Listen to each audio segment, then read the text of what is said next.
जब आप अपना पहला गूगल एडीके एजेंट किसी स्टेजिंग एनवायरनमेंट में डिप्लॉय करते हैं तो सब कुछ बहुत ही स्मूथ महसूस होता है। प्रॉम्प्ट्स सही से रिजॉल्व होते हैं, टूल इन्वोकेशंस मिलीसेकंड्स में पूरे हो जाते हैं और एलएलएम काफ़ी इंसाइटफुल और वेल स्ट्रक्चर्ड आउटपुट्स जनरेट करता है। लेकिन जिस मोमेंट आप रियल वर्ल्ड प्रोडक्शन ट्रैफिक के लिए रास्ते खोलते हैं, आपका एकदम साफ सुथरा software environment distributed cloud systems की उलझी हुई सच्चाई से टकरा जाता है। बाहर रियल वर्ल्ड में नेटवर्क पैकेट्स ड्रॉप करते हैं, high traffic flash crowds rate limits trigger कर देते हैं, upstream model context protocol MCP server memory pressure के कारण क्रैश हो जाते हैं। रीजनल क्लाउड डेटा सेंटर्स में ट्रांजिएंट नेटवर्क पार्टीशंस की प्रॉब्लम आती है। अगर आपका एजेंट इस सीधे साधे अंसेप्शन पर बना है कि हर रिमोट कॉल फर्स्ट अटेम्प्ट में ही सक्सेसफुल हो जाएगी, तो रियल वर्ल्ड की मुश्किलों की पहली लहर में ही आपका सिस्टम बिखर जाएगा। प्रोडक्शन में टिके रहने वाले एजेंटिक आर्किटेक्चर्स बनाने के लिए एक ऐसे साइट रिलायबिलिटी इंजीनियर की तरह सोचना हेल्पफुल होता है जो इलेक्ट्रिकल पावर सबस्टेशन डिजाइन कर रहा हो। गर्मियों के एक भारी तूफान के दौरान किसी म्यूनिसिपल सबस्टेशन की इमेजिन कीजिए। हाई वोल्टेज बिजली ट्रांसमिशन टावर्स पर गिरती है, जिससे बड़े और अनप्रेडिक्टेबल इलेक्ट्रिकल सर्जेस पैदा होते हैं।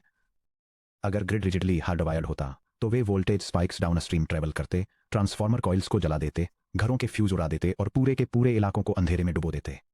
इसकी बजाय सबस्टेशन एक ऑटोमेटेड सेफ्टी ग्रिड पर डिपेंड करता है। सर्ज सप्रेसर्स तुरंत आने वाले स्पाइक्स को एब्जॉर्ब कर लेते हैं और बेकाबू एनर्जी को सेफली ग्राउंडिंग रॉड्स में भेज देते हैं।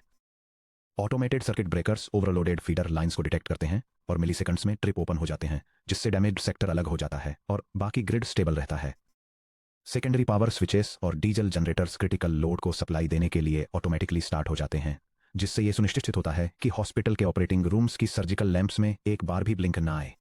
डायग्राम फ्लो अपस्ट्रीम लाइटनिंग या ट्रांजिएंट स्टॉर्म, जिसमें रेट लिमिट्स टाइम आउट्स और जिटर शामिल हैं, सर्ज सप्रेशर या फुल जिटर की तरफ जाता है, जो ट्रैफिक सर्जेज को डिस्पर्स कर देता है। ये ऑटोमेटेड सर्किट ब्रेकर तक फ्लो करता है, जो डेड डिपेंडेंसीज होने पर ट्रिप होकर ओपन हो जाता है। फिर यह flow primary generator Gemini 1.5 pro और बैकअप जनरेटर जेमिनी 1.5 फ्लैश में स्प्लिट हो जाता है और दोनों का रिजल्ट कांस्टेंट आउटपुट होता है। इस सेक्शन में हम उस सटीक ऑटोमेटेड सेफ्टी ग्रिड को सीधे आपके गूगल एडी के एजेंट इकोसिस्टम में बिल्ड करने जा रहे हैं।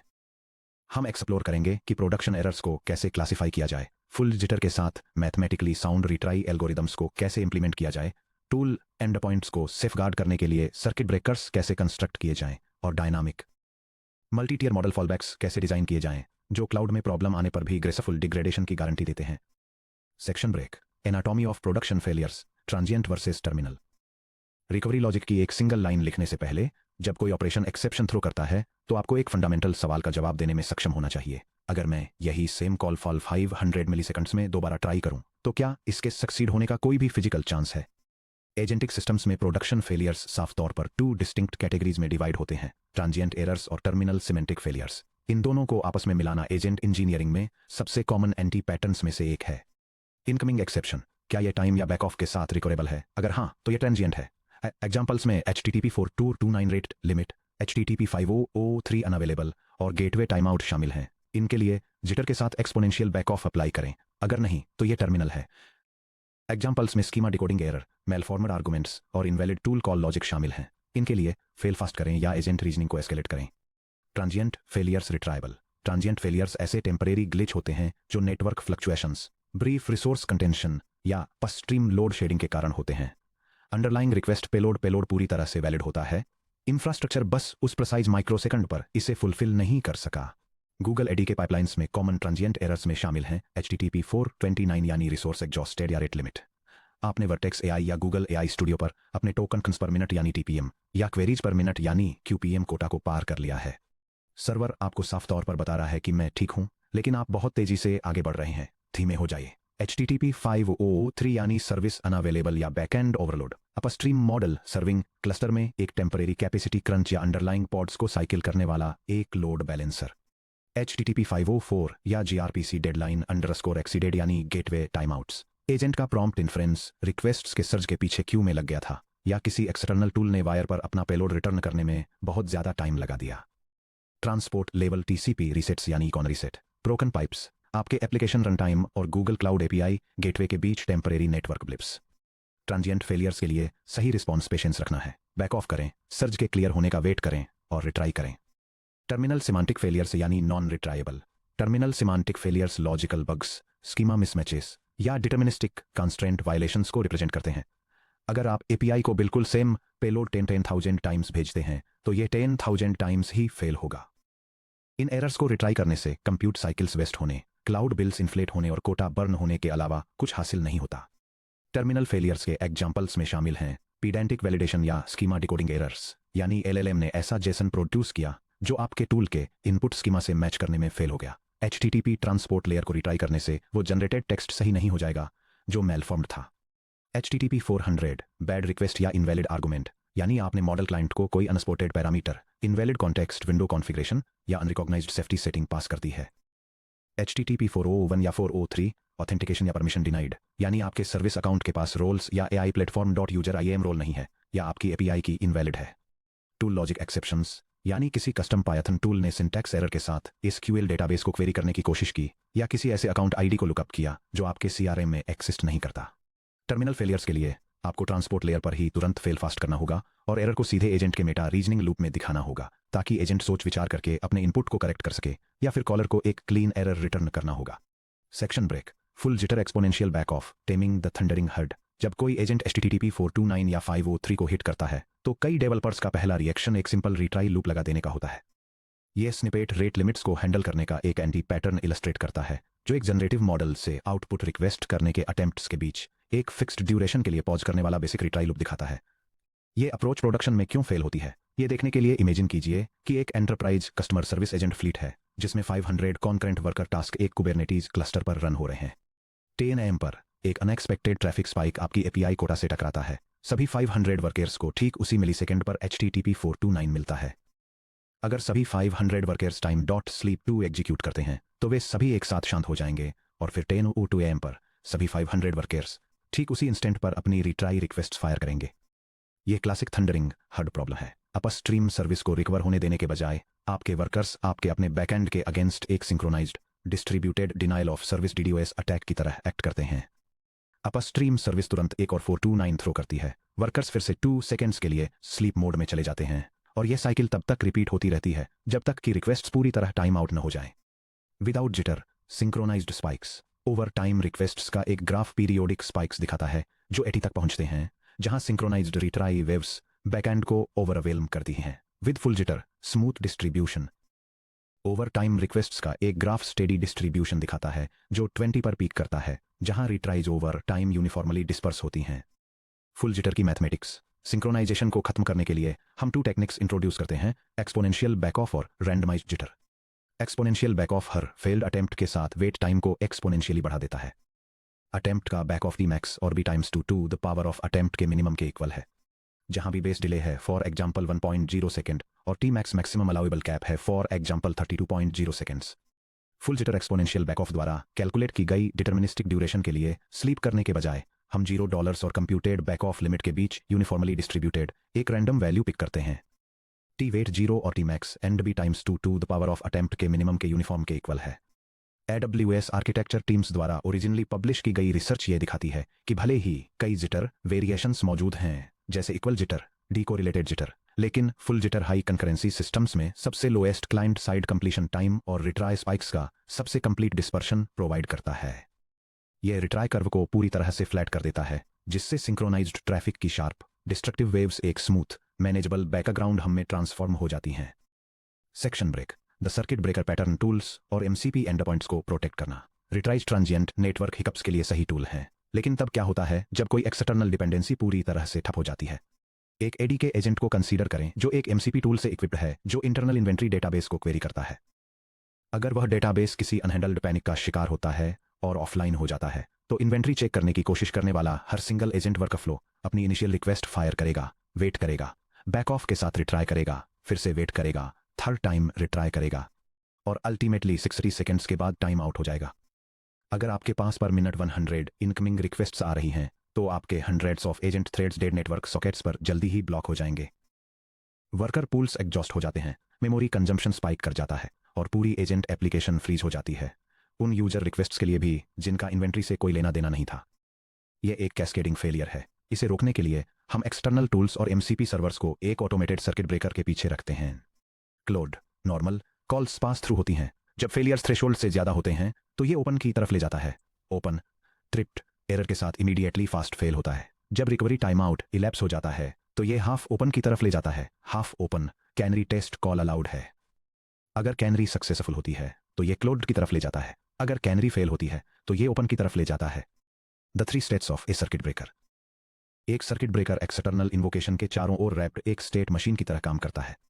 क्लोज्ड नॉर्मल ऑपरेशन, इस स्टेट में रिक्वेस्ट्स डायरेक्टली डाउनस्ट्रीम टूल तक जाती हैं।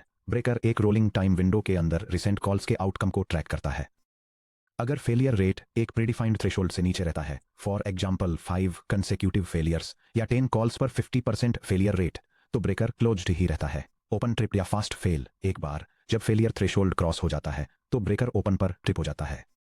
एक कॉन्फ़िगरेबल रिकवरी विंडो के लिए फॉर एग्जाम्पल 30 टूल तक किसी भी आउटबाउंड नेटवर्क कॉल को जाने की अनुमति नहीं होती है। टूल का यूज करने की कोशिश करने वाले किसी भी एजेंट को instantaneous circuit breaker open exception मिलता है। यह 2 वाइटल गोल्स अचीव करता है। यह एजेंट को 30 से 60 सेकंड्स डूम्ड रिट्राइज पर वेस्ट किए बिना इमीडिएटली एक अल्टरनेट रीजनिंग स्ट्रेटजी को फॉलो करने या इश्यू रिपोर्ट करने के लिए फ्री करता है। यह स्ट्रगलिंग डाउनस्ट्रीम सर्विस को डूम्ड रिक्वेस्ट से परेशान करने के बजाय सांस लेने और रिकवर होने का मौका देता है। हाफ ओपन कैनरी प्रोबिंग, जब रिकवरी विंडो एक्सपायर हो जाती है तो ब्रेकर हाफ ओपन में ट्रांजिशन करता है।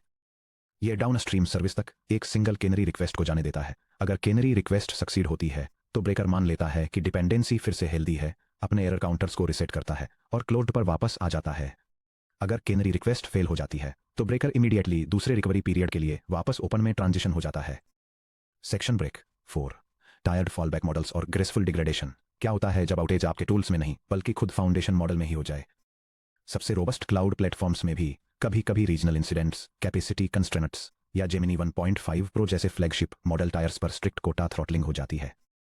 अगर आपका एजेंट एक्सक्लूसिवली एक सिंगल मॉडल चेकपॉइंट से हार्डवायर्ड है तो एक रीजनल डिसरप्शन आपकी पूरी एजेंटिक कैपेबिलिटी को स्टैंड स्टिल पर ले आता है।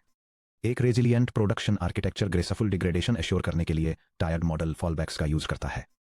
यूजर प्रॉम्प्ट या टास्क टियर 1 पर ले जाता है। जेमिनी 1.5 प्रो डीप रीजनिंग या कॉम्प्लेक्स फेलियर या कोटा 429 होने पर यह टियर 2 पर ले जाता है। जेमिनी 1.5 फ्लैश हाई स्पीड या फॉलबैक फेलियर या कोटा 429 होने पर यह टियर 3 पर ले जाता है। ह्यूरिस्टिक, डिटर्मिनिस्टिक रूल इंजन या कैश्ड रिस्पॉन्स।